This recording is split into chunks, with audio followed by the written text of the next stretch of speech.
Well, I hope you're all getting used to living in, and we're all looking forward to not living in as much. But we had a great worship service together this last Sunday, online as it were. And so this next week, this coming week, we'll be finishing up Hebrews, and it'll be Hebrews chapter 13. And we have run a long race and been in this book, and it's been great. And so we're going to be talking about living a worship lifestyle. And that's the conclusion to the whole thing.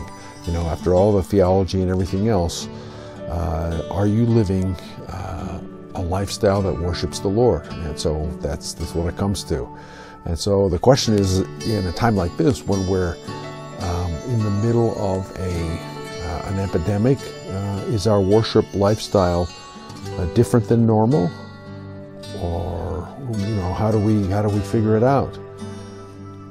Now, the one thing for sure that we're missing out in is our getting together to encourage one another. You might call it our worship lifestyle and our encouragement gatherings. That's really how the New Testament portrays getting together. That's what church actually is. The church is having a worship lifestyle all week long, and then getting together to encourage one another to keep that going, because we get bumped into pretty hard in this life many times, like we're getting bumped into now. So just three things that we're going to be talking about. You can be thinking about it all week. Are we distributing God's love? The simplest way to start is when we watch these services together, hit the like button. Let people know that you're watching. Let people know that you like what's going on and that you're part of something. That's one of the things that's built into these technologies, so use it. Subscribe to the YouTube channel that our church has set up to carry our messages. Put your name on there.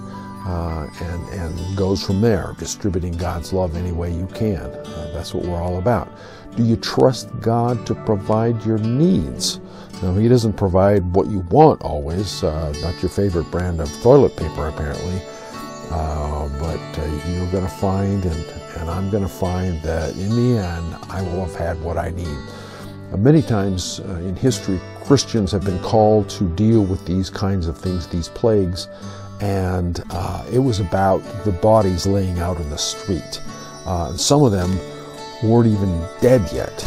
They were so sick that people wanted to get away from them that they just threw them out. And so it was the Christians who took care of people and gave them a decent burial and all that sort of thing. So we have a long history with these kinds of events, and the one that we're currently in, we're doing okay. We can tough through this one.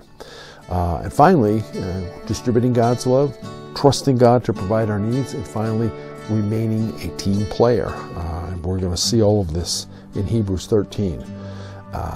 We have to work a little harder at it now that we're not actually seeing one another on a regular basis. So we're studying the Word, practicing our spiritual disciplines. That's a good reason to call somebody. I was just reading this passage. What do you think about this idea? And what should we do about that? Study the Word. Contact your small group members. Make sure everybody's doing okay.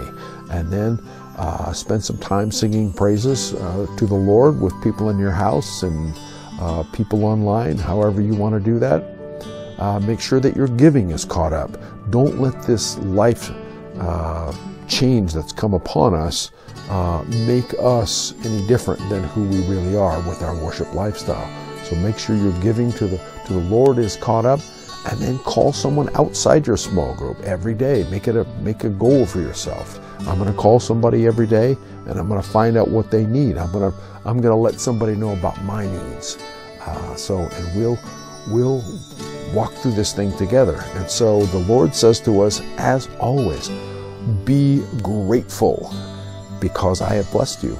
And so let's carry on.